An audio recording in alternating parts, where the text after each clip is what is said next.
with a single ray of moonlight betraying her true identity. Eleanor froze as ranch owner Jackson Reed's eyes widened in shock at discovering a woman disguised among his cowboys. Her hand instinctively moved toward her hidden knife, knowing that her survival on the brutal cattle drive now depended entirely on the next words from his lips. Before we continue, don't forget to subscribe to the channel, like the video, and comment where in the world you're watching from. Let's go. The dry, unforgiving plains of Texas stretched endlessly under the merciless summer sun, dust rising with each hoofbeat as the cattle moved in a slow, meandering line toward the horizon. Eleanor Matthews, now just Eli to everyone who knew her on this drive, kept her gaze fixed forward, her body swaying with the rhythm of her horse as she rode alongside the lumbering herd. 6 weeks of pretending. 6 weeks of binding her chest so tight she sometimes couldn't breathe right. 6 weeks of speaking in a voice deliberately pitched lower than her natural tones. 6 weeks of survival. She adjusted the worn leather hat pulled low over her cropped hair, careful to keep her face partially shadowed. The disguise had been easier than she'd expected. Men saw what they wanted to see, and none of these rough cowboys expected to find a woman among them. Why would they? Women didn't drive cattle across the wilderness from Texas to Kansas. Women didn't sleep under the stars with 20 unwashed men,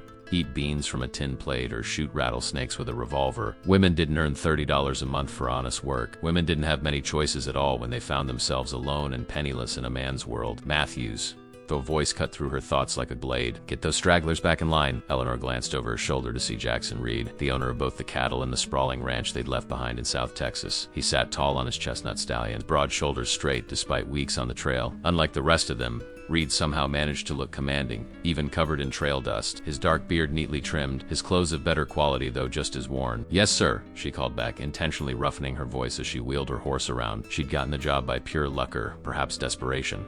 Her father's death left her with nothing but debts and hungry creditors circling like vultures. She'd cut her hair, bound her chest, and walked into the Reed Ranch looking for work just as they were preparing for the drive north. They'd needed every hand they could get, and she'd grown up on a small cattle farm. She knew how to ride, how to herd, how to survive in the open country. What she hadn't known was how to be a man, but she'd learned quickly, watching and mimicking, keeping to herself, speaking little. Now, as she nudged her horse toward the stray cattle, she caught Reed watching her with that same inscrutable expression he'd worn more and more frequently over the past week. Something in his gaze made her skin prickle with unease. Did he suspect? Had she made some mistake, some feminine gesture that betrayed her? Eleanor steered the strays back toward the herd, her heart pounding a little faster than the exertion warranted. She couldn't afford to lose this job, not when the drive was so close to completion, not when she was so close to having enough money to start over somewhere new. Reed was still watching her when she rejoined the main group, his eyes narrowed against the sun. He nodded once, then turned his attention elsewhere, and Eleanor let out the breath she'd been holding. That evening, as the men set up camp along a shallow creek, Eleanor volunteered for first watch. It was easier that way she could keep her distance, avoid the crude jokes and roughhousing around the campfire, slip away to tend to her private needs without raising suspicion.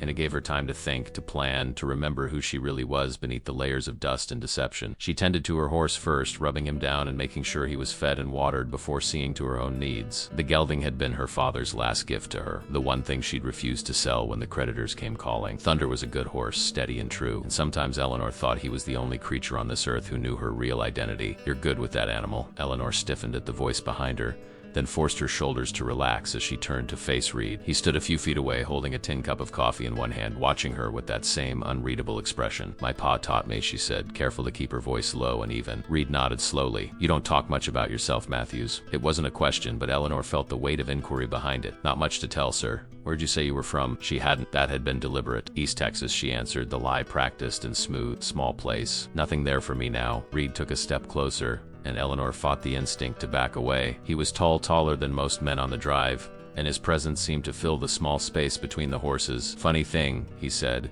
his voice casual but his eyes sharp. I've ridden with a lot of men over the years, can usually get the measure of them pretty quick. But you're different, somehow. Eleanor's heart hammered against her ribs. Just keeping to myself, sir, doing my job. That you are, Reed agreed. Better than some who've been doing this for years. He paused, taking a slow sip of his coffee. How old are you, boy? Can't be more than 20. 19, she lied. She was 22. But the younger she claimed to be, the more they forgave her smooth cheeks and slight build. Reed seemed to consider this, his eyes still studying her face. Eleanor kept her expression neutral, though her pulse thundered in her ears. After a long moment, he simply nodded and turned to go. Get some rest before your watch, he called over his shoulder. Still a long way to Abilene. Eleanor watched him walk back to the campfire, where the other men were passing a bottle and swapping stories. Only when he was safely among them did she allow herself to breathe normally again. Thunder nudged her shoulder gently, and she stroked his nose, whispering, "It's all right, boy. We're almost there." But as she prepared for her watch, checking her revolver and pulling her jacket tighter against the cooling night air, she couldn't shake the feeling that Reed was watching her from across the camp, his gaze like a physical weight on her back. The days that followed fell into the familiar routine of the trail wake before dawn. Eat quickly,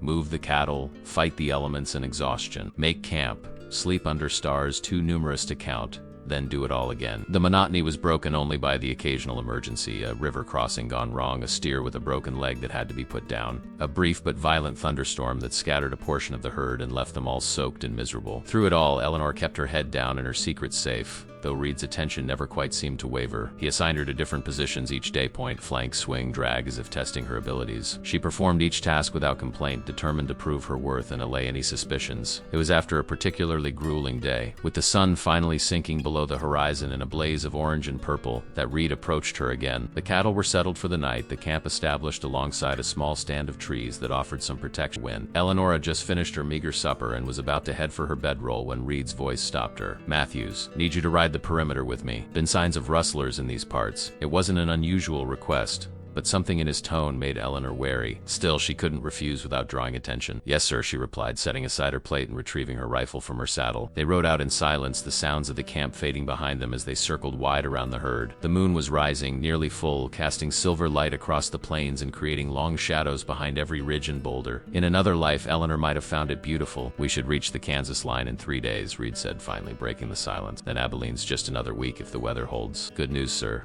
Planning to sign on for the return journey?" Eleanor hesitated. She hadn't planned that far ahead. The return journey would mean more money, but also more risk, more time living this lie. "Haven't decided," she said carefully. Reed reined his horse to a stop, and Eleanor had no choice but to do the same. They faced each other in the moonlight, and for a terrifying moment she thought this was it.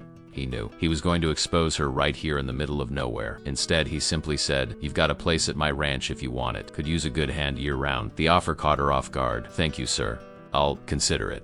Reed nodded, seemingly satisfied with that answer. They resumed their ride, completing the circuit around the herd before returning to camp. As they approached the flickering light of the fire, Reed spoke again, his voice low enough that only she could hear. "Everyone's got secrets, Matthews. Just make sure yours don't get you killed." With that, he spurred his horse forward, leaving Eleanor frozen in her saddle, wondering just how much Jackson Reed truly knew and what he planned to do about it. Dawn broke with a whisper of gold against the eastern sky as Eleanor woke, her body aching from weeks of hard riding and sleeping on hard ground. Reed's words from the night before still echoed in her mind. Everyone's got secrets. The man was too perceptive by half, and that made him dangerous. She rose before most of the others, a habit she'd developed to avoid the awkwardness of changing clothes around the men. In the gray half-light, she slipped away from camp to a small copse of trees, where she could attend to her most private needs and adjust the tight binding around her chest. The constant pressure was leaving bruises on her skin, but it was a necessary discomfort. As she made her way back to camp, she spotted Reed already up and saddled, studying a worn map spread across his saddle horn. He glanced up as she approached, his expression guarded. "Early riser," he commented. Eleanor shrugged. "Can't sleep past first light?" "Never could." "That's so?" Reed folded the map carefully. "Your father teach you that too?" There was something pointed in the question that made Eleanor's spine stiff. "Yes, sir. He believed in making use of every hour of daylight." Reed studied her face for a long moment. "Good man, your father." "The best," Eleanor replied, and that at least wasn't a lie. Her father had been a good man, hardworking, honest, kind. What he hadn't been was practical. A dreamer who'd invested their meager savings in schemes that never materialized, who'd borrowed against their small farm until there was nothing left to borrow against, who'd left his only daughter with nothing but debts and desperate choices.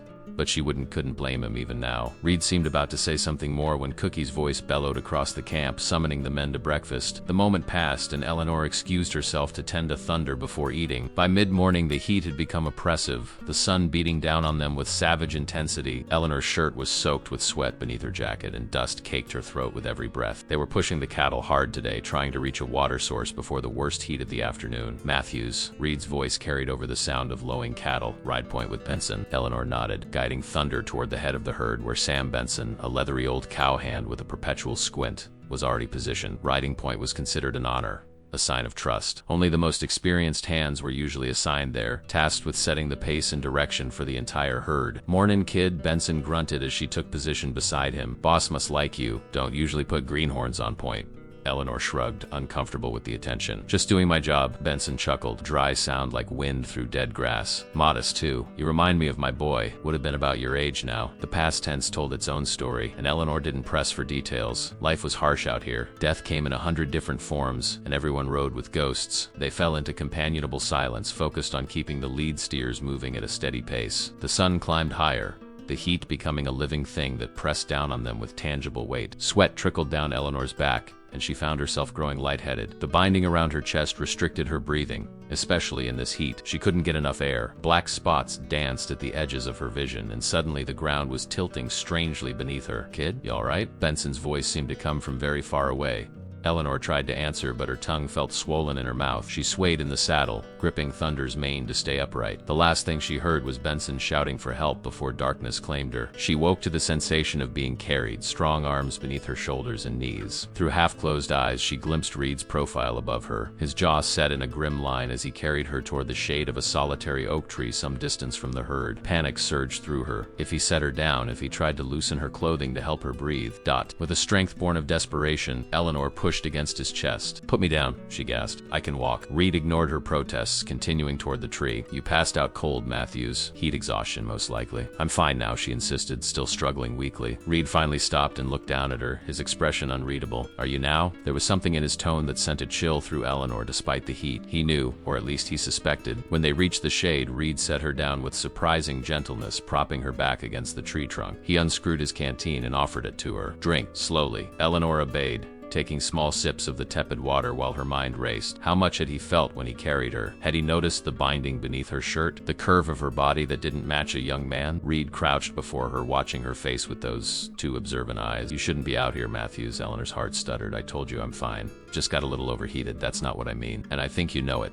They stared at each other, the unspoken truth hovering between them like a physical presence. In that moment, Eleanor realized she was holding her breath, waiting for the accusation that would destroy everything. Instead, Reed simply sighed and stood. "Rest here for a bit. When you're steady, ride in the wagon for the rest of the day." "That's not a request." He walked away without another word, leaving Eleanor with her secret still intact but feeling more exposed than ever. The wagon was a misery of its own, a jolting, jarring conveyance that made every bone in her body ache worse than riding ever had. But at least it gave her time to think, to plan, to weigh her options. If Reed knew or suspected her true identity, why hadn't he exposed her? The men wouldn't take kindly to learning they'd been riding with a woman all this time. At best, she'd be ridiculed and sent packing without pay. At worst, ...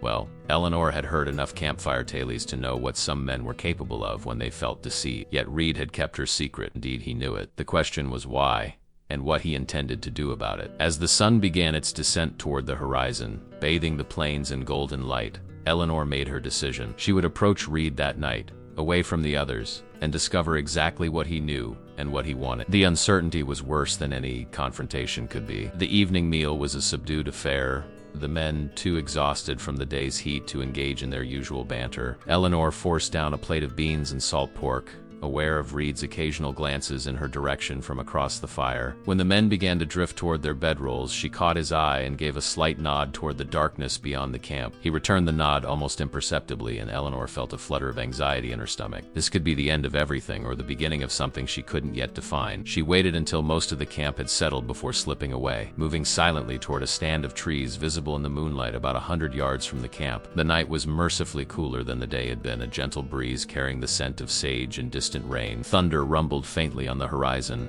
a storm approaching, perhaps, though still far off. Eleanor hadn't gone more than halfway to the trees when she heard footsteps behind her. She turned to find Reed following, his tall frame silhouetted against the glow of the distant campfire. He stopped a few paces away, hands resting easily at his sides, neither threatening nor entirely at ease. "You wanted to talk," he said simply. Eleanor took a deep breath, drawing on reserves of courage she hadn't known she possessed. "What do you know, Mr. Reed? I know you're not who you say you are." His voice was low, measured. "I know you're taking an almighty risk riding with this outfit, and what do you intend to do about it?" Reed took a step closer, moonlight illuminating the planes of his face. For the first time, Eleanor noticed the fine lines at the corners of his eyes, the streak of gray at his temple that his hat usually concealed. "That depends," he said.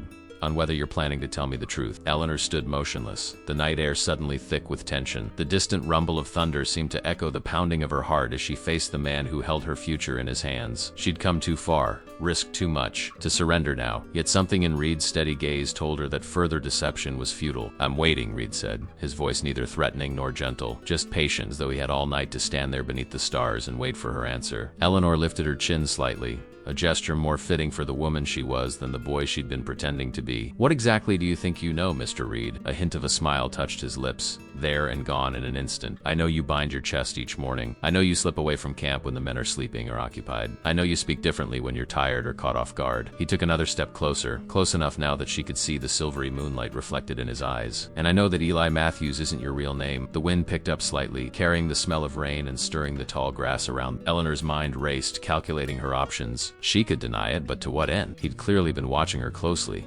gathering evidence. She could run, but where would she go alone, in unfamiliar territory with limited supplies? Or she could tell the truth and face whatever came next. "My name is Eleanor," she said finally, her voice emerging in its natural pitch for the first time in weeks. The sound of it seemed strange to her own ears. "Eleanor Matthews. At least that part wasn't a lie." Reed nodded slowly as though confirming something he'd already known. "And the rest? My father died 6 months ago. The farm was mortgaged to the hilt. The bank took everything." The words came more easily now, like a dam breaking. "There was nothing left for me. No family, no prospects. Not as a woman alone, so you became a man. I became whoever I needed to be to survive," Eleanor corrected, a flash of defiance sparking through her fear. "Women don't get jobs on cattle drives. Women don't make $30 a month. Women don't have choices." Reed finished for her. "I understand that better than you might think." Eleanor studied his face, searching for judgment or anger, but finding neither. "What now? Will you tell the others?" Reed glanced back toward the camp where the fire had burned low, silhouettes of sleeping men visible around its perimeter. That would be a mistake. Relief flooded through her, quickly followed by suspicion. "Why? Why would you keep my secret?" "Perhaps I have my own reasons," Reed replied cryptically. He reached inside his coat and withdrew a silver flask,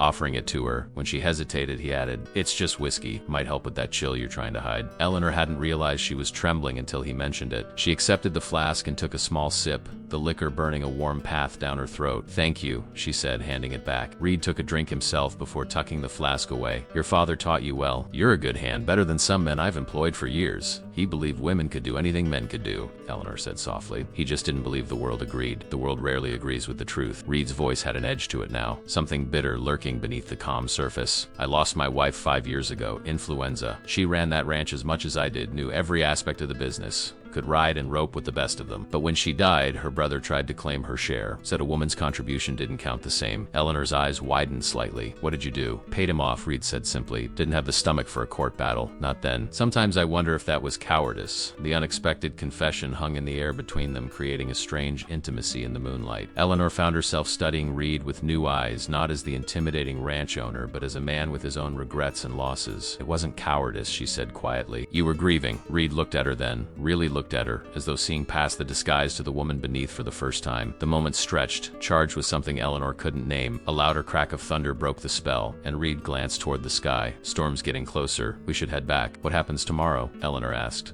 the practical question dragging them back to reality. "Do I keep pretending? Do I leave?" Reed considered for a moment. "The drive's got less than 2 weeks left. No sense in changing things now." His expression grew serious. "But you'll need to be more careful. That binding nearly cost you today. If you'd been riding drag instead of point when you passed out ...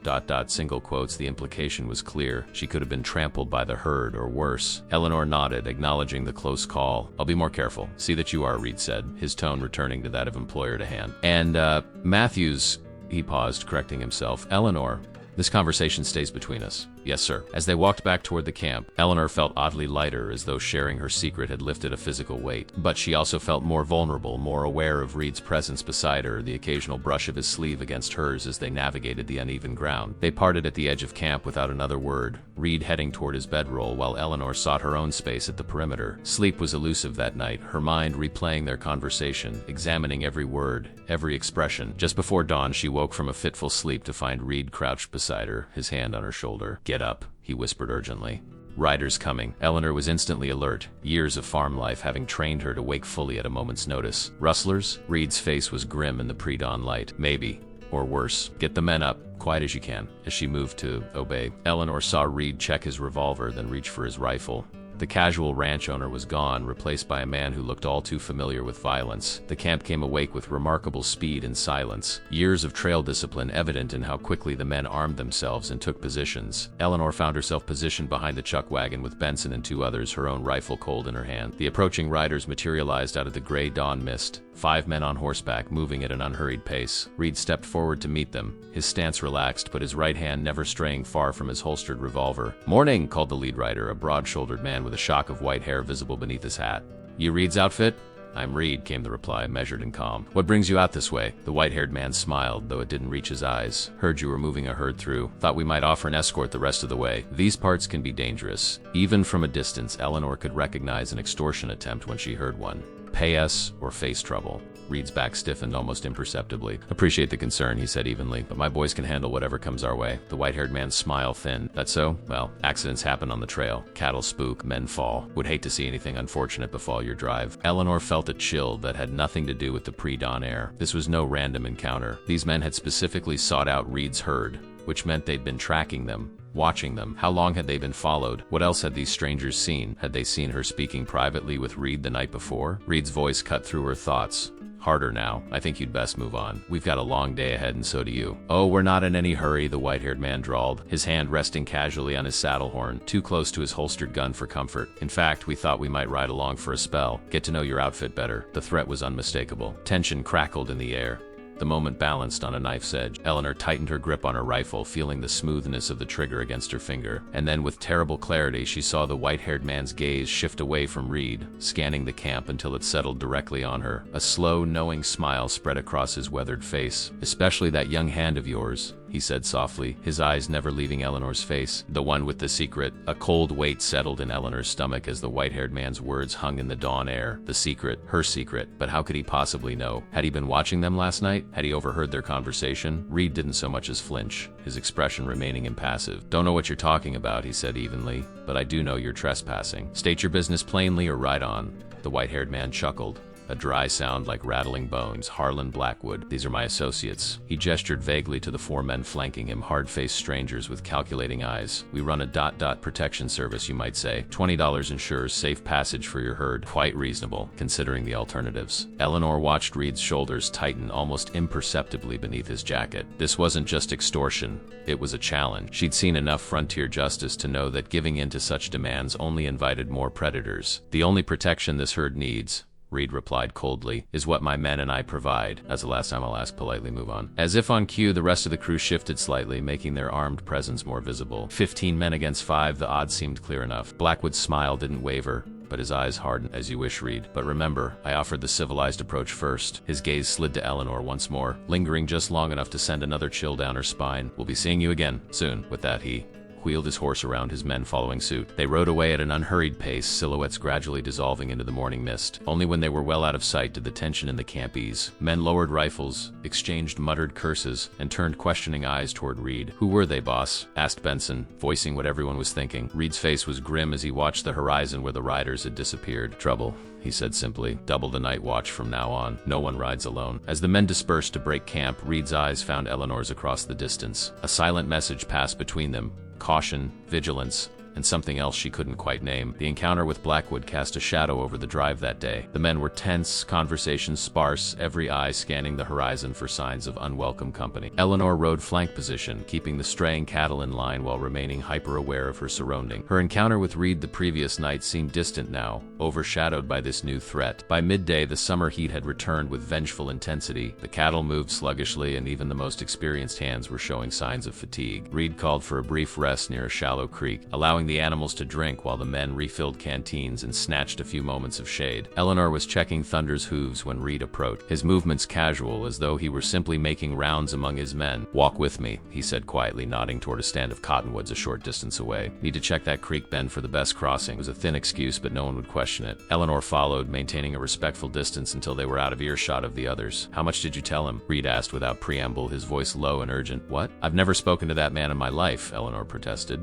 genuine confusion in her tone. Reed studied her face intently, searching for truth. "Then how does he know about you?" "I don't know," she admitted, fear creeping back into her voice. Maybe he was watching us last night. Maybe he's been following the drive longer than we realized. Reed ran a hand through his hair, a rare gesture of frustration from the usually composed rancher. This complicates things. You think I don't know that? Eleanor hissed, her own fear manifesting as anger. If he tells your men it's not just the men I'm worried about, Reed cut in. Blackwood and his kind prey on vulnerability. If they know your secret, they'll use it, either to control you or to get to me. Eleanor hadn't considered that angle. What do they want from you specifically? And this can't just be about $20 for protection. Reed's expression dark. It never is. Men like Blackwood want territory, influence, power. I've crossed paths with his type before. He paused, seeming to debate whether to continue. My wife's brother, the one I mentioned last night, he fell in with a similar outfit after I bought him out. Made all kinds of threats, stirred up trouble with other ranchers. What happened to him? Found him face down in the Red River 6 months later. Reed's voice was flat, emotionless. Never discovered who did it. Or maybe nobody looked too hard. The implication hung between them, adding another layer to the man Eleanor thought she was beginning to understand. There was more to Jackson Reed than the stern but fair ranch owner, darker depths she'd only glimpsed. So what do we do now? She asked, forcing her thoughts back to the present danger. Reed considered for a moment. We stick to the plan. Get the herd to Abilene as quickly as possible. But we need to be smarter, more careful. His eyes locked with hers. And you need to be invisible. I've been trying to be invisible for weeks, Eleanor pointed out. Not invisible enough, apparently. There was no accusation in his tone, just pragmatic. From now on, you ride middle of the pack, not point, not flank, not drag. Sleep in the chuck wagon at night. Speak to no one but me unless absolutely necessary. Eleanor bristled at the restrictions, even as she recognized their necessity. And if Blackwood comes back, if he tells the other, then I'll handle it, Reed said, with such quiet certainty that Eleanor almost believed him. But until then, we proceed as if nothing has changed. Understood? She nodded reluctantly, and they walked back to join the others, careful to maintain proper distance, to give no indication that anything unusual had passed between them. The afternoon dragged on endlessly, the sun beating down with relentless intensity. Eleanor followed Reed's instructions, riding amidst the main body of the herd, keeping her head down and her thoughts to herself. But his words echoed in her mind. If they know your secret, they'll use it, along with the memory of Blackwood's knowing smile. How much did he actually know? Was it possible he was bluffing, fishing for information? Or had he somehow glimpsed her in an unguarded moment seen through her disguise? The questions churned in her mind, offering no answers. As evening approached, Reed called for an early camp, choosing a defensible position with the creek at their back and open ground all around. No place for ambush or surprise. The men went about their usual tasks with added vigilance, rifles kept close at hand as they tended to horses and cattle. Eleanor helped with the evening meal, chopping potatoes for cookie stew while keeping to the shadows of the chuck wagon. The familiar routine was oddly comforting, a reminder that despite the day's tensions, some things remained constant. She was just finishing her task when a commotion erupted from the edge of camp. Shouts, the thunder of approaching hooves, men scrambling for weapons. Her first thought was Blackwood returned with reinforcements, but as she peered around the wagon, she saw it was a single rider, his horse lathered with sweat, dust coating both mount and man. Reed strode forward to meet him as he dismounted. Jenkins? What the devil are you doing here? The newcomer Jenkins apparently stumbled slightly as his feet hit the ground, exhaustion evident in every line of his body. Reed, he gasped, his voice carrying across the suddenly quiet camp. Thank God I found you. It's the ranch. What about it?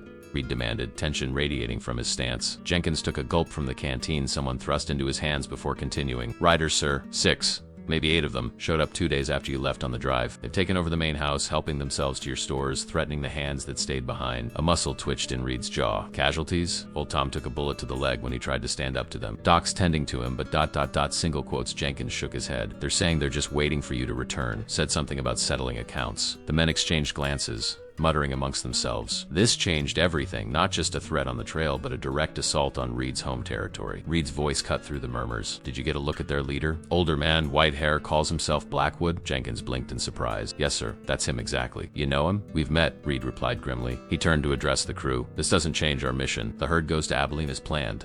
But the ranch, someone began. We'll still be there when the drive is done. Reed finished firmly. I won't abandon 2,000 head of cattle because some two-bit outlaw thinks he can intimidate me. The men fell silent, respect for Reed warring with concern over this new development. Eleanor watched from the shadows, heart racing. This was worse than she'd imagined. Blackwood hadn't just made idle threats, he'd already moved against Reed, striking where he was most vulnerable. And somehow she suspected her presence on this drive, her secret was tangled up in it all. As the camp settled into an uneasy routine, Reed caught her eye across the fire and gave a slight nod toward the chuck wagon. The message was clear. Stay out of sight, stay safe. But as Eleanor slipped away to her designated hiding place, she couldn't shake the feeling that safety was an illusion, and that the coming storm would sweep them all into its path. regardless of where they sheltered. Night settled over the camp like a heavy blanket, stars pricking the vast canvas of sky, while the men spoke in hushed tones around the fire. The news Jenkins had brought cast a pall over the entire outfit. Eleanor could feel the shift in mood, worry, anger, and beneath it all a current of fear. Not for themselves necessarily, but for what they might find when the drive was over. The chuck wagon offered little comfort as she tried to settle in for the night, its wooden frame creaking with every movement. Through a gap in the canvas, she could see Reed deep in conversation with Benson and two other senior hands, their faces grave in the flickering firelight. Whatever they were discussing, it didn't appear to offer any easy solutions. Sleep proved elusive. Eleanor stared at the canvas above her, mind racing. Blackwood knew something about her, about Reed, about both of them. But what? And how did it connect to his occupation of Reed's ranch? The pieces refused to align into any pattern that made sense. Just as she was finally drifting off, a shadow fell across the wagon opening. She tensed, hand moving instinctively to the knife she kept beneath her bedroll. "It's just me," Reed's voice came softly. "May I come in?" Eleanor hesitated, then whispered back, "Yes." He climbed into the wagon with surprising grace for a man of his size, settling on a crate opposite her makeshift bed. In the dim starlight filtering through the canvas, his features were shadowed, unreadable. "I owe you an explanation," he said after a moment of silence. "About Blackwood. About why we're in this mess." "You don't owe me anything," Eleanor replied, though curiosity burned within her. Reed sighed, running a hand through his hair, that same gesture of frustration she'd noticed earlier. "I do, because you're caught in the middle of it now, whether you want to be or not." He paused, seeming to gather his thoughts. "Harlan Blackwood used to be a Texas Ranger back before the war. Not one of the good ones. The kind who used the badge as an excuse to take what he wanted, do what he pleased. He was finally forced out after killing a Mexican family and claiming they were rustlers. No proof, just his word." Eleanor listened silently, watching the play of emotions across what little she could see of Reed's face. After that, he started running what he called a security operation. Protection money, extortion, sometimes outright theft. He targeted ranches, small towns without much law. My wife's brother fell in with him, like I told you. "And you think that's why he's coming after you now? Because of your brother-in-law?" Reed shook his head. "That was years ago." "No, this is more recent." He shifted on the crate, leaning forward slightly. "Last spring, Blackwood tried to move into our county, started demanding payments from the smaller ranches, roughing up anyone who refused. The local marshal wasn't much help. Too old, too outnumbered. So a few of us larger ranchers formed a coalition, hired some guns, made it clear his business wasn't welcome. You stood up to him," Eleanor said softly, understanding dawning. "We ran him out," Reed confirmed, "or thought we did. Should have known he'd come back eventually looking for payback." His voice hardened. "But taking over my ranch, threatening my people, that's crossing a line. What are you going to do?" Reed was quiet for a long moment. "Finish the drive first. I've got responsibilities to the men, to the buyers in Abilene. Can't just abandon everything." Single quotes. He paused. "After that, I'll deal with Blackwood." The way he said it sent a chill through Eleanor. This wasn't just a businessman talking. This was a man prepared to do whatever was necessary to protect what was his. "And where do I fit into all this?" she asked, the question that had been bothering her since Blackwood first fixed his knowing gaze on her. Reed hesitated. "I'm not sure," he admitted. "Maybe nowhere. Maybe he was just fishing, trying to create discord in the ranks by hinting at secrets." He didn't sound convinced of his own theory. Or maybe ... single quotes, maybe what? Maybe he knows more than he should about both of us. The implication hung in the air between them. What could Blackwood possibly know about their connection? Tenuous as it was, they'd only spoken privately a handful of times. Unless... "Do you think someone in the camp is feeding him information?" Eleanor whispered, the possibility sending another wave of unease through her. "I can't rule it out," Reed replied grimly. "I trust most of these men with my life, but all it takes is one with loose lips or open pockets." Eleanor absorbed this, the sense of danger closing in from all sides. "So what now? We just continue as if nothing's wrong? Wait for him to make another move? We stay alert. We get the herd to Abilene." Reed's voice took on a note of finality. "And you stay as invisible as possible. If Blackwood is using you somehow, your secret, your presence here, I don't want to give him any more ammunition." He rose to leave, but Eleanor caught his sleeve. "Mr. Reed," he paused, looking down at her. In that moment, with moonlight slanting through the canvas to illuminate his face, she saw something in his expression that made her heart beat faster. Concern, certainly, but something else too. Something that mirrored the confusion of her own feeling. "Be careful," she said simply. His hand covered hers briefly, warm and reassuring. All was Then he was gone, slipping out of the wagon and back to his duties, leaving Eleanor with more questions than answers and a strange ache in her chest that had nothing to do with fear. Dawn broke clear and cool, a brief respite before the day's heat would begin in earnest. The men broke camp with practiced efficiency, an undertone of tension driving them to work faster, speak less. Everyone seemed eager to put miles between themselves and any potential pursuit. Eleanor found herself assigned to ride drag, the dustiest, least desirable position at the rear of the herd. She understood Reed's strategy. Drag riders were the least visible, half hidden in the clouds of dust kicked up by 2,000 cattle. It was the perfect place to disappear, but it was also punishment in its own way. The dust coated her throat, stung her eyes, filtered through her bandana to make every breath a struggle. By mid-morning, she was unrecognizable beneath a layer of dirt. Her clothes stiff with sweat and grime. They stopped briefly at noon to water the herd at a small tributary, the men rotating positions to give the drag riders a chance to clear their lungs. Eleanor dismounted gratefully, leading Thunder to the water's edge and splashing her own face while the horse drank. Matthews. The voice behind her belonged to Jenkins, the messenger from Reed's ranch. He approached cautiously, offering a canteen. Thought you might need this. Drag's a hard position. Eleanor accepted with a nod of thanks, taking a careful sip. The water was cool, blessed relief for her parched throat. First cattle drive? Jenkins asked conversationally, squatting beside her to refill his own canteen. Is it that obvious? She replied, keeping her voice low and rough. Jenkins smiled wryly, only to someone who's been there. My first drive, I puked every morning for a week from all the dust I swallowed. Despite herself, Eleanor chuckled. Something to look forward to. They fell into companionable silence for a moment, the sounds of the herd and the other men creating a buffer around their conversation. Then Jenkins spoke again, his voice casual but his eyes watchful. Funny thing about Blackwood showing up like that. Almost like he was expecting the drive, like he knew exactly when and where to find Miss Reed. Eleanor tensed, but kept her expression neutral. Is that way?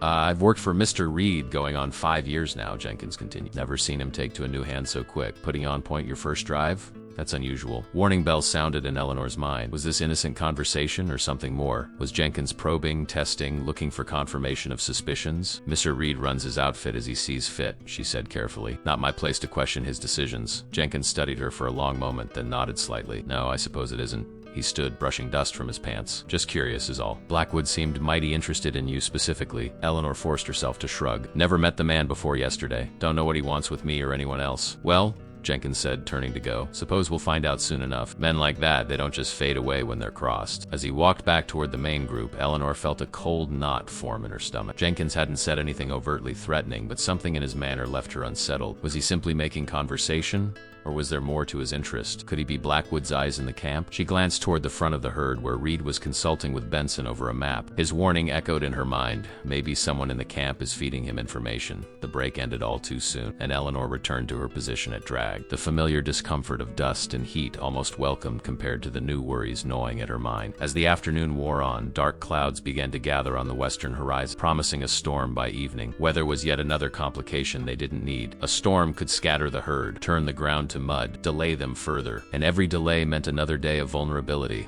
Another chance for Blackwood to make his move. Eleanor adjusted her bandana and rode on, keeping her head down and her eyes open. Whatever was coming, storm, confrontation, revelation, she would face it as she had faced everything else in her life, with determination, courage, and the will to survive. But for the first time since joining the drive, she found herself wondering if survival alone was enough. The storm rolled in faster than anyone had anticipated, dark clouds boiling across the sky like spilled ink, swallowing the afternoon sun. The temperature dropped sharply as the first gusts of wind whipped across the plains, carrying the scent of rain and ozone. We need to find shelter, Benson shouted over the rising wind, gesturing toward a line of trees and rocky outcroppings about a half-mile ahead. That's our best bet.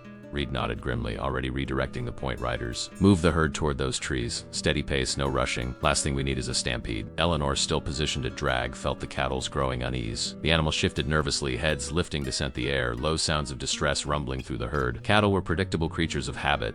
They disliked sudden changes, and a storm like this was the worst kind of disruption. Thunder, sensing her tension, danced beneath her, ears flicking back and forth. Easy boy, she murmured, patting his neck. We've weathered worse. But as the first fat raindrops began to fall, splashing against her hat and shoulders, Eleanor wasn't sure that was true. In all her years on her father's farm, she'd never seen a storm gather this quickly, this ominously. The sky had turned an eerie greenish black, and lightning flashed in the distance, followed seconds later by the low rumble of thunder. The rain intensified within minutes, turning from scattered drops to sheets of water that reduced visibility to mere yards. Eleanor squinted through the downpour, trying to keep sight of the cattle directly ahead of her. The ground beneath Thunder's hooves was already turning slick, treacherous. Then it happened. A blinding flash of lightning struck a lone tree not 50 yards from the herd. The crack of thunder, instantaneous and deafening. Several cattle at the rear bellowed in terror, and then like a chain reaction, panic spread through the herd. Stampede! The cry went up from somewhere ahead, barely audible over the storm and the growing thunder of hooves. Eleanor had no time to think. As the rear cattle began to break formation, turning to flee from the storm, she dug her heels into Thunder's sides, urging him forward. She'd seen what stampeding cattle could do, the destruction they could cause. The lives they could take?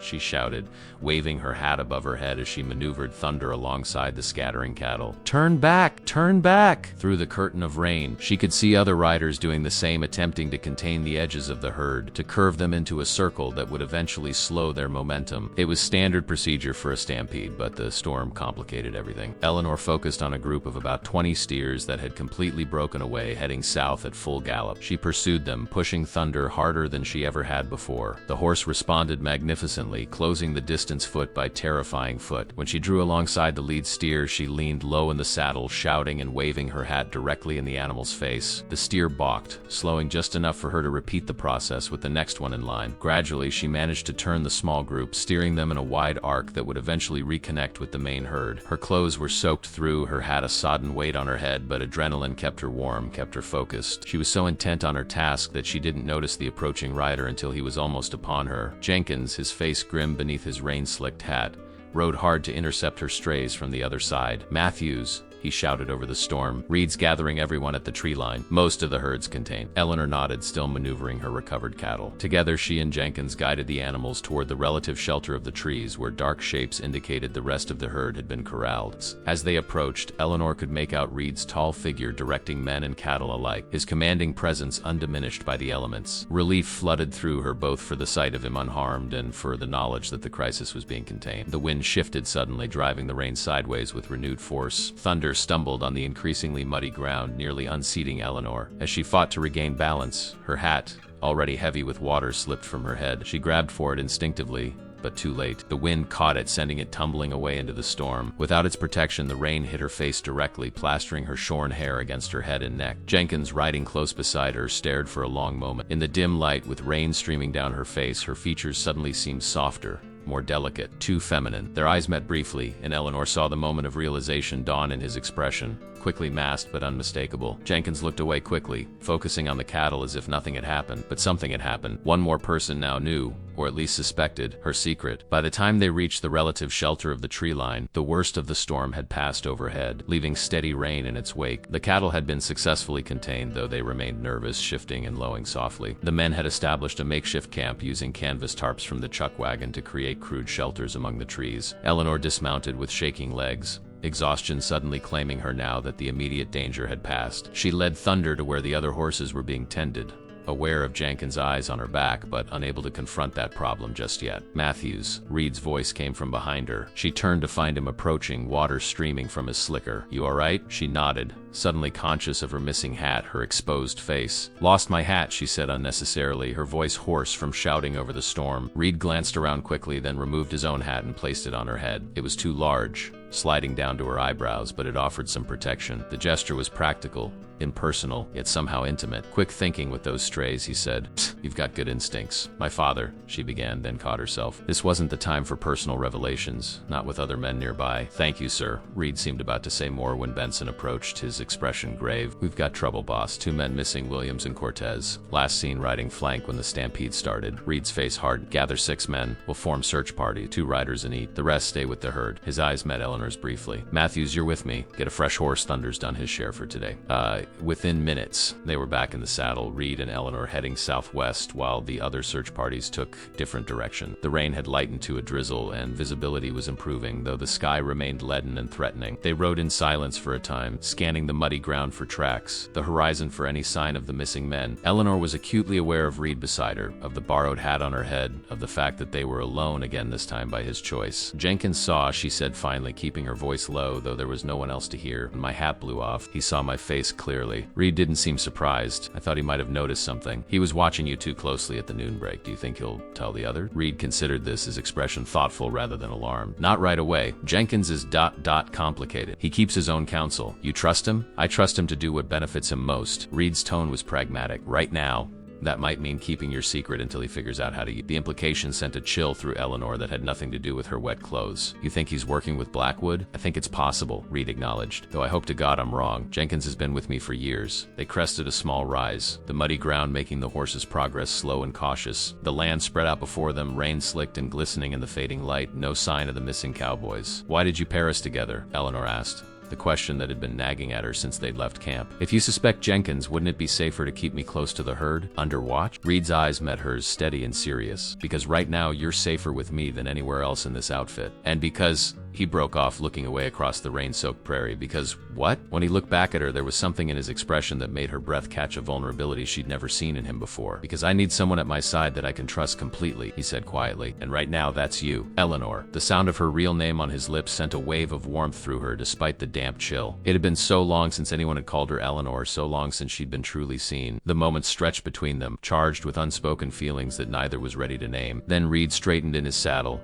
his attention caught by something in the distance. There, he said, pointing toward a dark shape against the gray landscape. Is that a horse? Eleanor squinted through the drizzle. Yes, standing still, no rider visible. They approached cautiously, both scanning the surrounding area for signs of an ambush or trap. As they drew closer, Eleanor recognized the horse, William's pinto mare. Reins trailing on the ground, saddle empty and askew. He was thrown, Reed said grimly, dismounting to examine the ground around the horse. Tracks are a mess from the rain, but he stopped abruptly, crouching to examine something in the mud. What is it? Eleanor asked, still scanning the horizon. Reed rose slowly, his expression grim. In his hand was a brass shell casing, partially buried in the mud. This wasn't an accident, he said quietly. Someone shot at him, more shot him. He looked up at Eleanor, all softness gone from his face, replaced by cold determination. Blackwoods made his next move. A chill that had nothing to do with her wet clothes settled over Eleanor as she stared at the brass casing in Reed's palm. The storm's fury seemed to have been a perfect cover, not just for a stampede, but for murder. We need to keep looking, she said, scanning the surrounding terrain. The land undulated gently, providing numerous places where an injured man or a body could be hidden from view. Reed nodded grimly, pocketing the shell casing and remounting his horse. Williams might still be alive, wounded, hiding. He was a good hand, smart, resourceful. The was in his statement wasn't lost on Eleanor, but she said nothing as they continued their search, moving in a widening spiral from where they'd found the horse. The rain had finally stopped, though heavy clouds still hung low, threatening more to come. The fading daylight gave their search an added urgency. Once darkness fell, their chances of finding anything would diminish drastically. Over there, Reed said suddenly, pointing toward a shallow ravine about 50 yards away. Something moved. They approached cautiously, hands hovering near their weapons. As they drew closer, Eleanor could make out a dark shape huddled against the ravine wall, partially hidden by tall grass. Williams? Reed called, his voice carrying across the open space. It's Reed?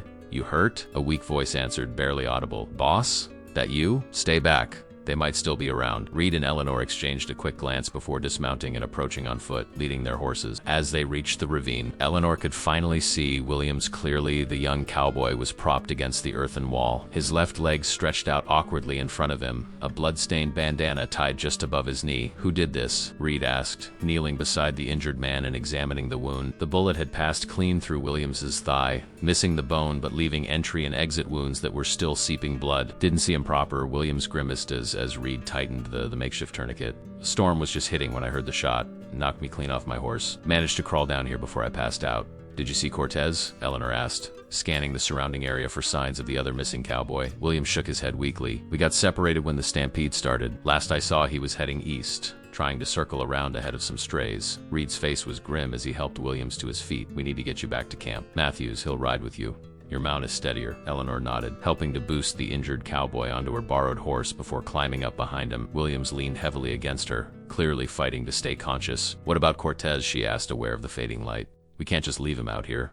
Reed was already mounting his own horse. I'll swing east on the way back, see if there's any sign of him, but we need to get Williams to Cookie. He's the closest thing we have to a doctor. I'll help you look, Eleanor insisted. Williams can make it back on his own. The horse knows the way. Absolutely not. Reed's voice was firm. I'm not leaving you out here alone with Blackwoods men lurking about.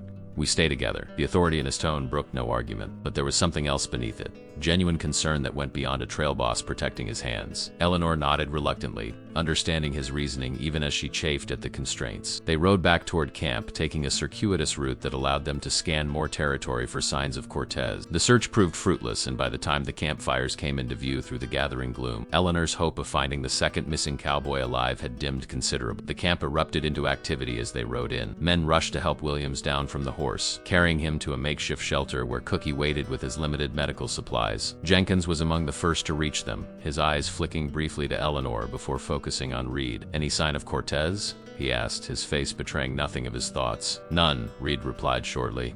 The other search parties? No luck so far. Carson and Miller came back about an hour ago. Others still out. Jenkins hesitated, then added in a lower voice. Found fresh tracks, though.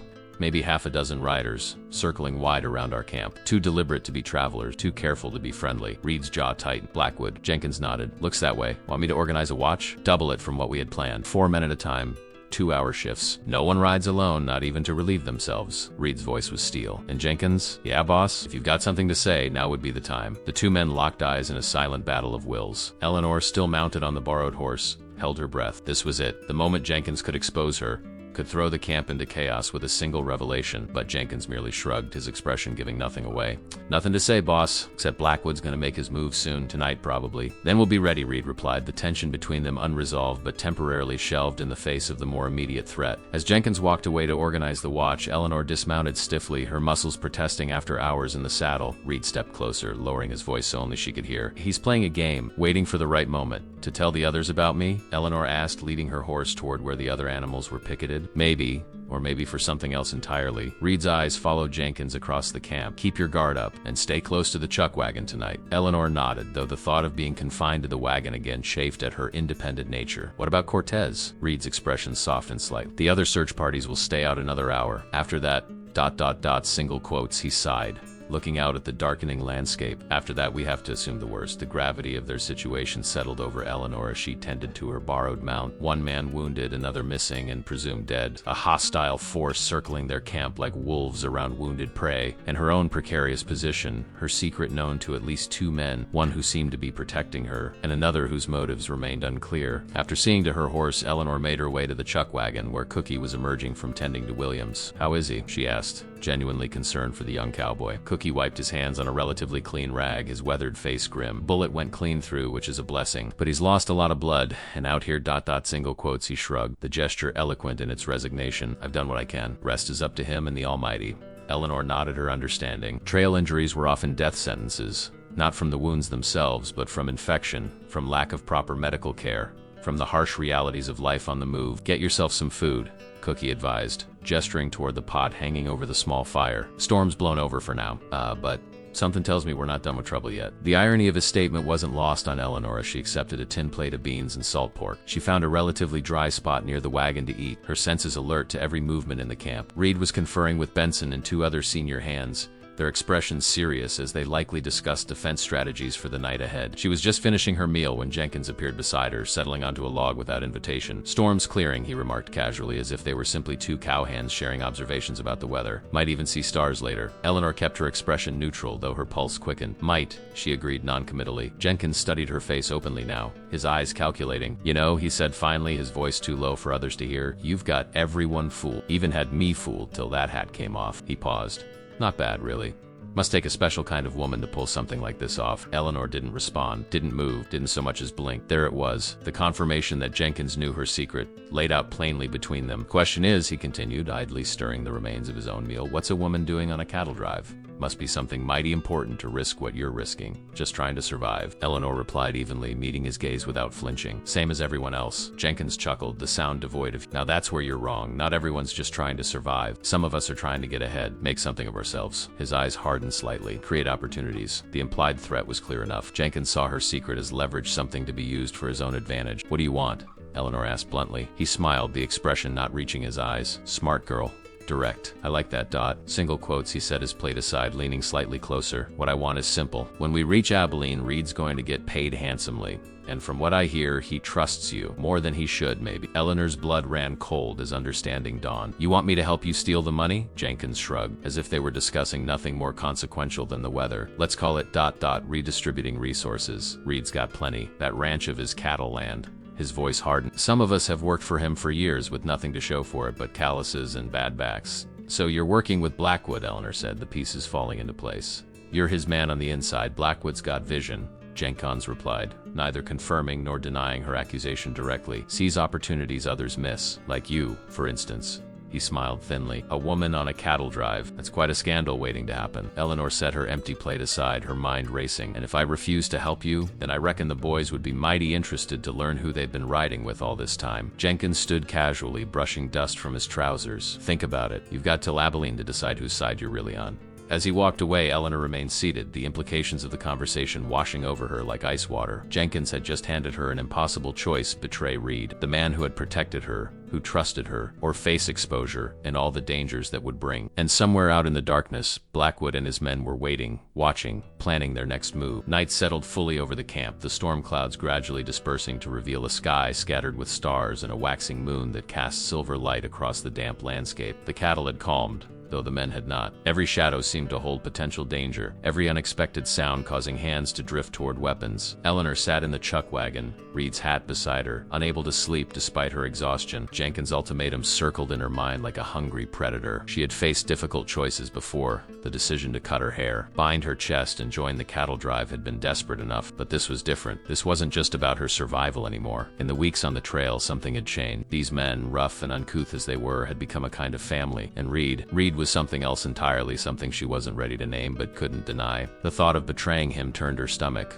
A soft rustling outside the wagon drew her attention. She reached for the knife tucked in her boot, tensing as the canvas flap lifted. "It's me," Reed's voice came quietly. "May I come in?" Eleanor relaxed slightly, though her nerves remained on edge. "Yes." He climbed into the wagon with the same quiet grace he'd shown the previous night, settling across from her. In his hand was a small lantern, turned down to a faint glow that illuminated the confined space just enough to see. He set it between them, the light casting strange shadows across his features. "Williams is sleeping," he said without preamble. Cookie gave him some laudanum for the pain. "He'll live, barring infection." "And Cortez?" Reed's silence was answer enough. After a moment he sighed heavily. "The last search party came back an hour ago. Nothing." Eleanor nodded, accepting the unspoken truth. Another life claimed by the harsh realities of the trade lore, more accurately by Blackwood's men. "Have you spoken with Jenkins?" Reed asked, his tone carefully neutral. "Since we returned to camp?" So he had noticed their conversation by the fire. Eleanor hesitated, unsure how much to reveal. If Jenkins truly was working with Blackwood, openly exposing him could be dangerous, but keeping Reed in the dark about the threat within his own outfit seemed equally perilous. "He knows," she said finally, "about me, and he made it clear he's willing to use that knowledge." Reed's expression darkened. "I suspected as much. What does he want?" "When we reach Abilene, he wants me to help him steal the money from the cattle sale." She met Reed's gaze directly. He implied he's working with Blackwood. Reed absorbed this without visible surprise, though his jaw tightened perceptibly. "And if you refuse?" "He tells everyone who I really am." Eleanor's hands twisted together in her lap, though I suspect that's the least of what might happen.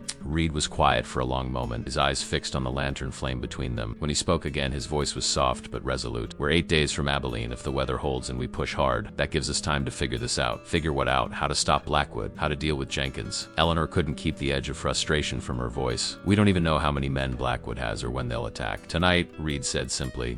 "They'll attack tonight." Eleanor stared at him. "How can you be so sure?" "Because it's what I would do, in his position." Reed leaned forward, his face grave in the lantern light.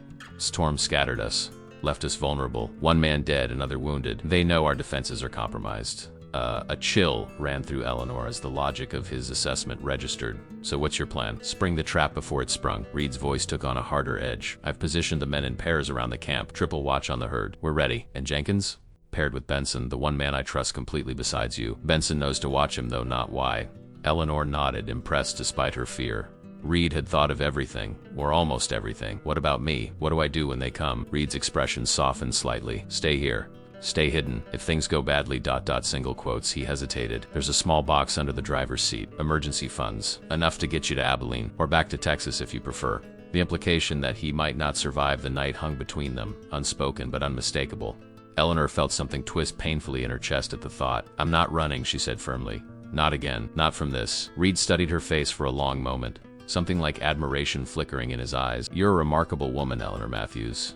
The use of her real name, her true identity, spoken with such quiet respect, stirred something deep within her. In that moment, with moonlight filtering through the canvas and the lantern flame dancing between them, she wasn't Eli the cowhand or Eleanor the desperate woman in disguise. She was simply herself, seen and accepted. "Why did you really hire me?" she asked suddenly, the question that had lingered since that first day. "You must have suspected even then." "I couldn't have been that convincing." A ghost of a smile touched Reed's lips. "You were convincing enough, but yes, I had my suspicions from the start. Something in the way you carried yourself, the way you spoke when you thought no one was listening. Then why take the risk?" Reed's gaze grew distant. "My wife used to say I had a weakness for strays people or animals who needed a second chance." His eyes refocused on Eleanor. "When you walked into that ranch yard, I saw someone desperate enough to risk everything for a fresh start. I respected that. Still do." The simple honesty of his answer left Eleanor momentarily speechless. Before she could form a response, a shout broke the night's silence, followed immediately by the crack of a rifle shot. Reed was on his feet in an instant, drawing his revolver.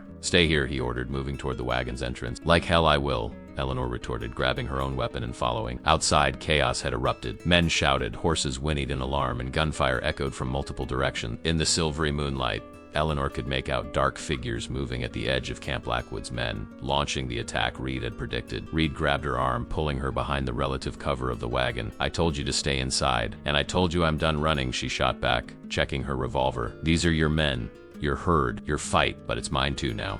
Before he could argue further, 3 riders burst into the camp from the eastern perimeter, firing indiscriminately. One of Reed's hands fell, clutching his shoulder, while the others scrambled for cover, returning fire. Reed swore under his breath, then nodded once, accepting her decision. "Stay low, stay close." Together they moved from the wagon toward a cluster of large rocks that offered better protection and a clearer line of sight. The attack was coming from all sides, Blackwood's men pressing in from the darkness while Reed's hands defended the camp with disciplined determination. Through the confusion, Eleanor caught sight of Jenkins, not fighting alongside the others, but slipping toward the chuck wagon they'd just abandoned. He moved with furtive purpose, clearly taking advantage of the chaos. "Reed," she hissed, pointing. "Jenkins. He's headed for the wagon." Understanding dawned in Reed's eyes. "The money box. He knows it's there." Single quotes. Without hesitation, Eleanor broke cover, moving low and fast toward the wagon. She heard Reed curse behind her, then the sound of his footsteps as he followed. They were halfway there when a figure stepped into their path. Harlan Blackwood himself, his white hair gleaming in the moonlight, a shotgun leveled at Reed's chest. "Well now," Blackwood drawled, his voice carrying over the sounds of battle. "If it isn't the great Jackson Reed, caught between a rock and a hard place." His cold eyes shifted to Eleanor and his little secret weapon. Reed moved slightly, positioning himself partially in front of Eleanor. "This ends now, Blackwood. You're outnumbered, even with your bought help." Blackwood chuckled, the sound devoid of humor. "Quality over quantity, Reed. Always has been." He gestured with the shotgun. "Besides, I've got something you want." As if on cue, 2 of Blackwood's men emerged from the shadows, dragging a third figure between them. Cortez, bloodied and barely conscious, but alive. Eleanor heard Reed's sharp intake of breath. "Let him go," he demanded. "Your quarrel's with me, not my men." "My quarrel," Blackwood replied, his voice hardening, "is with anyone who crosses me. You cost me territory, respect, income. Now I'm going to take everything from you. Your herd, your money, your life." His gaze slid to Eleanor. "And whatever this one is to you." The implication sent a wave of cold fury through Eleanor. She'd been underestimated, dismissed, threatened by men like Blackwood her entire life, men who saw women as pawns or prizes, never as equals. In that moment, with the moon high above and chaos all around, something shifted within her. She was tired of hiding, tired of fear. Whatever happened next, she would face it as her true self. "My name is Eleanor Matthews," she said, her voice carrying across the space between them. She straightened to her full height, dropping the practiced postures and mannerisms of Eli the cowhand. "And I am not a weapon or a prize. I'm the woman who's going to watch you lose." Blackwood's eyes widened slightly, genuine surprise crossing his weathered features as he took in her transformed stance, her altered voice. "Well, I'll be damned," he muttered. "Reed's got himself a woman playing cowboy." His surprise quickly gave way to a cruel smile. "That changes things considerably." A strange silence fell over the immediate area, as if Eleanor's declaration had momentarily suspended the chaos of battle. In the silver moonlight, she stood transformed, no longer hunched slightly to minimize her form, no longer pitching her voice low, no longer pretending to be less than she was. Even in men's clothing, with her hair shorn and her face smudged with trail dust, there was no mistaking her now for anything but a woman. Blackwood recovered from his surprise quickly, a calculating gleam replacing the initial shock in his eyes. "Well, well," he drawled. "This is an unexpected bonus. The great Jackson Reed, employing a woman on his drive. I wonder what your buyers in Abilene would think of that, or the other ranchers back home." Reed's expression remained impassive, though his hand never strayed far from his holstered gun. "I think they'd recognize a damn good hand when they saw one, regardless of what she wears."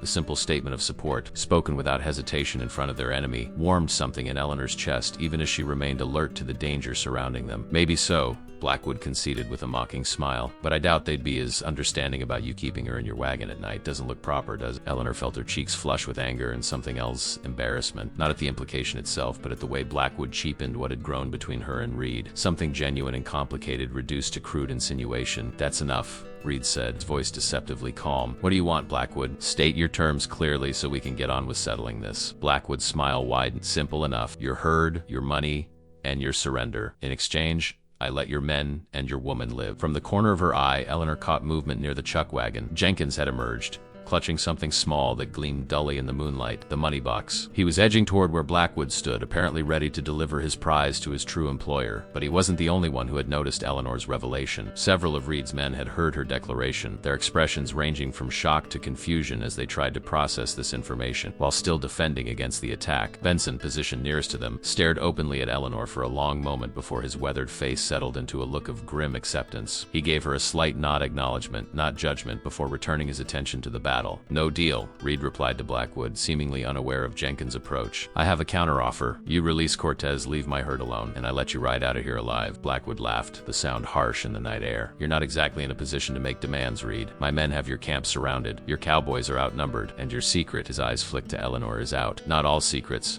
Eleanor said quietly, her hand moving slowly to her boot. In one fluid motion, she withdrew the knife concealed there, not a clumsy Bowie knife like the men carried, but a slender, deadly blade her father had given her years ago. "Some are still worth keeping." Before Blackwood could react, she flipped the knife in her hand and threw it with practiced precision. The blade whistled through the air, not toward Blackwood himself, but toward the rope binding Cortez's hands. The binding split, and the wounded cowboy, seemingly more alert than he'd appeared, immediately drove his elbow into the gut of one of his captors. The distraction was all Reed needed. In the split second that Blackwood's attention wavered, Reed drew his revolver with lightning speed, firing a shot that struck Blackwood's shotgun, knocking it from his hands. Chaos erupted once more. Reed dove for cover behind a water barrel, pulling Eleanor down beside him as gunfire erupted from all directions. Cortez was grappling with his captors while Blackwood scrambled to retrieve his weapon. "Where the hell did you learn to throw a knife like that?" Reed asked, genuine amazement in his voice despite the dire circumstances. "My father," Eleanor replied, peering around the barrel to assess the situation. "He thought a woman should know how to protect herself. Said a knife doesn't care who's holding it, long as the aim is true." Reed's laugh was brief but genuine. "Wise man, your father." His expression turned serious again. "We need to get to Jenkins. If he delivers that money box to Blackwood, it'll only strengthen his position." Eleanor nodded her agreement. "Cover me."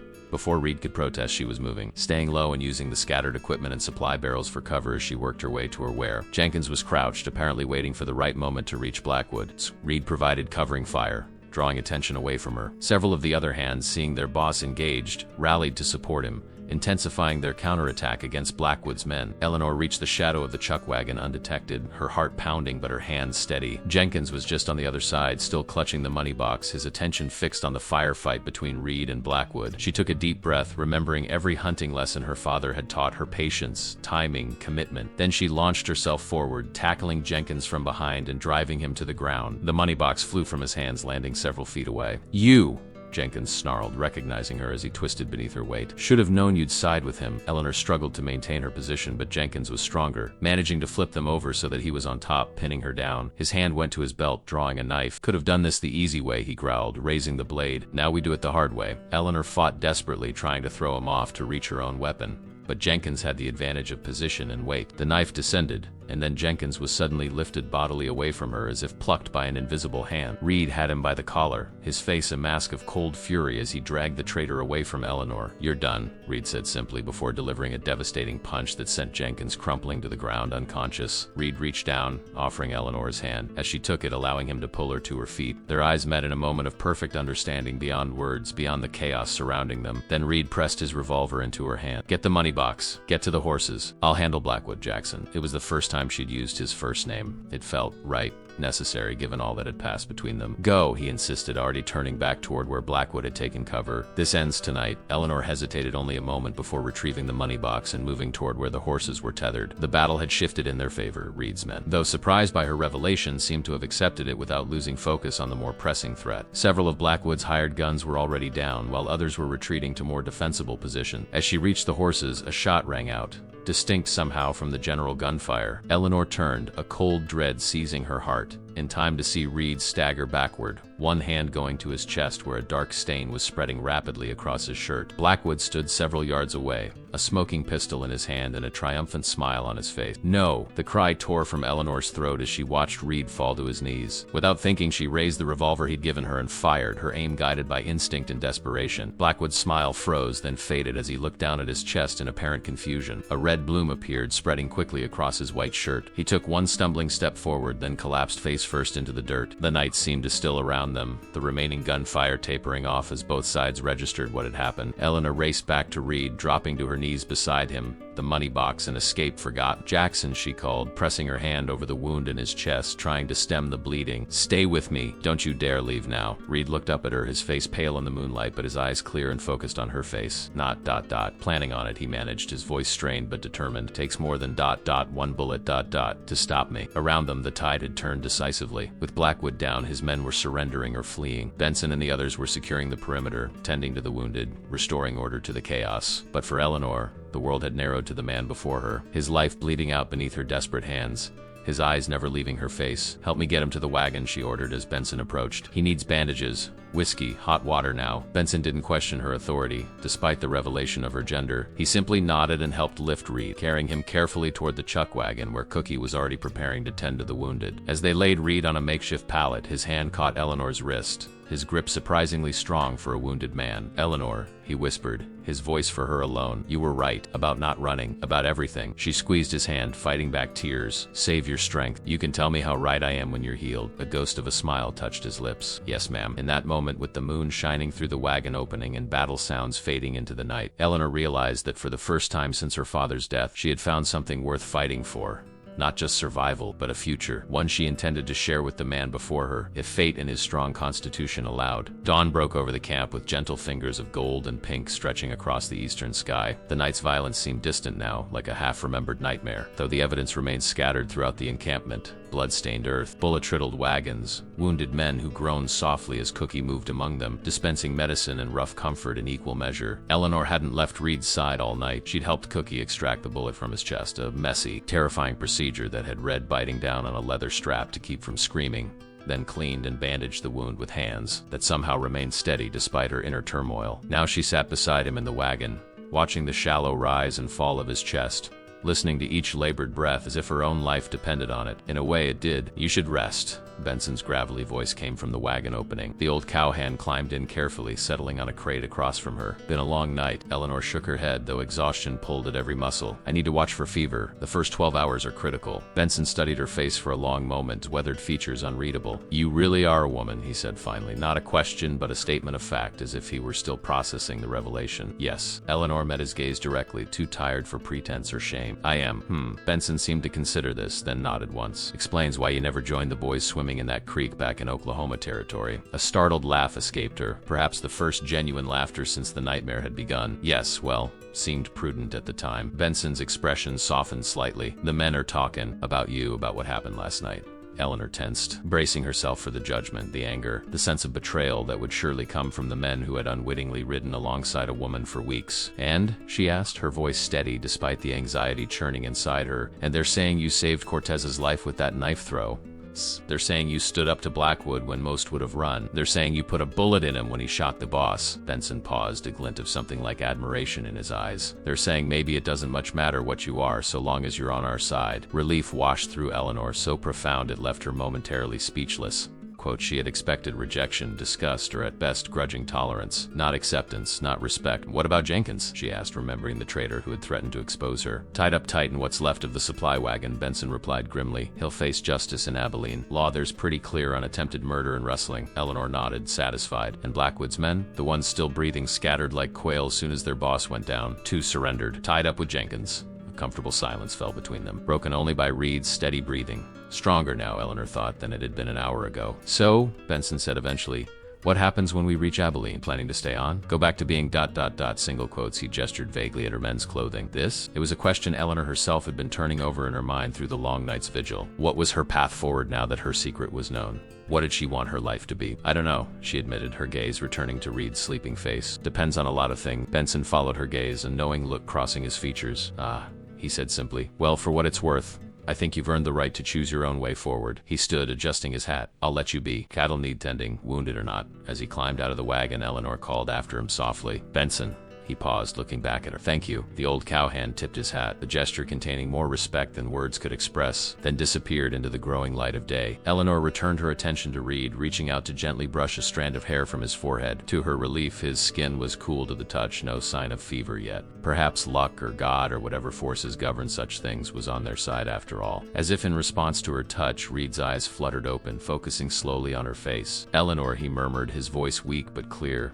"I'm here," she assured him, taking his hand in hers. You're going to be all right. A ghost of his usual smile touched his lips. Of course I am. Too stubborn to die. His expression grew more serious. Blackwood? Dead, she confirmed. Your men drove off the rest of his gang. Relief washed across Reed's features. Good. He attempted to shift position and winced at the pain. How bad? Bullet missed your heart by less than an inch, Eleanor replied, her voice betraying the fear she'd felt when Cookie had first examined the wound. You lost a lot of blood, but the bullet's out now. If we can prevent infection, ...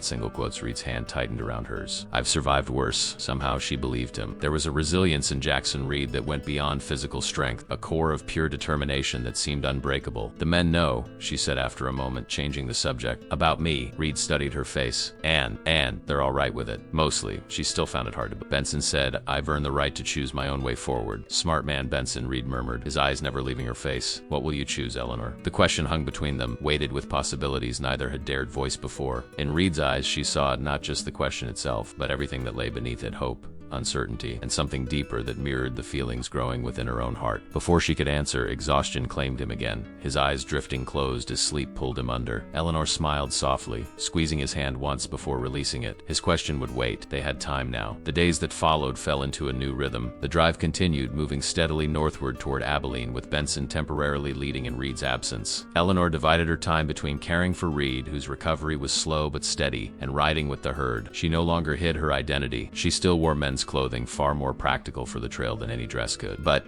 she'd abandoned the binding around her chest and no longer pitched her voice lower or adapted her movements to mimic the men. She was simply Eleanor now, riding as herself for the first time. The men's acceptance varied. Some, like Benson, treated her no differently than before, with the same gruff respect they'd shown to Eli. Others were more awkward, uncertain how to interact with her now that they knew she was a woman. A few maintained a distance, uncomfortable with the deception, though none openly challenged her right to be there. What mattered more was that they followed her orders when she gave them, respected her knowledge of cattle and horses, and gradually came to see her as simply another capable hand, albeit an unusual one. Reed improved steadily as the drive progressed. By the fourth day after the attack, he was sitting up in the wagon, reviewing maps and giving instruction. By the sixth, he insisted on riding for short periods, though Eleanor and Cookie both protested that it was too soon. Can't lead from a sickbed was his only explanation, though the pain etched in his face when he thought no one was looking told its own story. They were a day from Abilene when Reed found Eleanor by the campfire, the evening meal finished and most of the men already settled into their bedrolls. She sat alone, gazing into the flames, lost in thought. Mind if I join you? He asked, his voice stronger now, nearly back to its usual timbre. Eleanor looked up, a smile warming her features at the sight of him standing unassisted, though she noted he still kept one hand pressed lightly against his wounded side. Please, she said, gesturing to the log beside her. Reed eased himself down carefully, stifling a wince. For a time they sat in companionable silence, watching the fire dance before them, the stars overhead a vast, glittering canopy. You never answered my question, Reed said finally. About what you'll choose to do after Abilene. Eleanor had thought of little else in the days since the attack. What did she want? Where did her future lie? The answers had come to her gradually, crystallizing into certainty as the miles passed beneath Thunder's hooves. I want to keep riding, she said simply. I want to work with the cattle, feel the sun on my face, sleep under the stars. She paused, gathering courage for what came next. I want to go back to your ranch, not as a hired hand, not as someone pretending to be something I'm not, but as myself. Reed's eyes never left her face, searching, hoping. And what is it you want at my ranch, Eleanor Matthews? The firelight played across his features, highlighting the strength in his jaw, the kindness in his eyes, the lines etched by sun and wind and laughter. He was everything she'd never known she needed: steady, honorable, accepting of who she truly was. A partnership, she replied, her voice soft but certain. Equal shares in the work, the decisions. Sure. She met his gaze directly, letting him see all that she felt. I want a life with you, Jackson Reed, if you'll have me. For a breathless moment, Reed said nothing. Then slowly, he reached into his pocket and withdrew something small that gleamed golden in the firelight. A simple ring, worn smooth with age. This was my mother's, he said, his voice rough with emotion. She gave it to me before she died, said I'd know when I found someone worthy of wearing it. He held it out to her, his hand steady despite his weakness. I've been carrying it since the night of the storm, when I first saw you clearly in the moonlight, not as Eli, not as a disguise, but as who you truly are. Eleanor's breath caught as understanding dawned. You knew even then? Reed smiled, the expression transforming his face. I knew you were remarkable. Everything since has only proven it. He opened her palm gently, placing the ring in it and closing her fingers around it. I'm not asking for an answer now. Think about it. Be sure. Partnership like you described, that's what I want too. It's been for a while now. Tears pricked at Eleanor's eyes, not of sadness, but of a joy so profound it bordered on pain. She leaned forward, closing the distance between them, and pressed her lips to his in a kiss that held all the words she couldn't yet speak. When they parted, Reed's eyes were bright with emotion. I'll take that as a promising sign, he murmured, his hand cupping her cheek gently. The next evening they reached the outskirts of Abilene. The cattle drive was complete. its challenges overcome against all odds. As the herd was settled in the holding pens outside town, Eleanor stood at the edge of camp, watching the sun sink below the horizon in a blaze of crimson and gold. Reed joined her, a lantern in his hand against the gathering darkness. "Quite a sight," he said, gazing not at the sunset but at her. Eleanor smiled, aware of the eyes of the other cowboys on them, but no longer concerned with hiding. She'd made her choice. Her future stretched before her, not as Eli Matthews, the disguised ranch hand, but as Eleanor Matthews' ride, partner in all things to the man beside her. "It's time to go home," she said, taking his free hand in hers, where his mother's ring now rested on her finger, catching the last rays of the setting sun. Reed lifted the lantern higher, its golden glow illuminating their faces in the growing twilight. Two figures standing together against the vastness of the open land, no longer separated by secrets or disguises, but united in a bond forged through danger and discovery. "Home," he agreed, squeezing her hand gently. Together. And as the first stars appeared overhead, Eleanor knew that she had found not just survival but belonging, not just a disguise but her true self, not just a cattle drive but a journey home.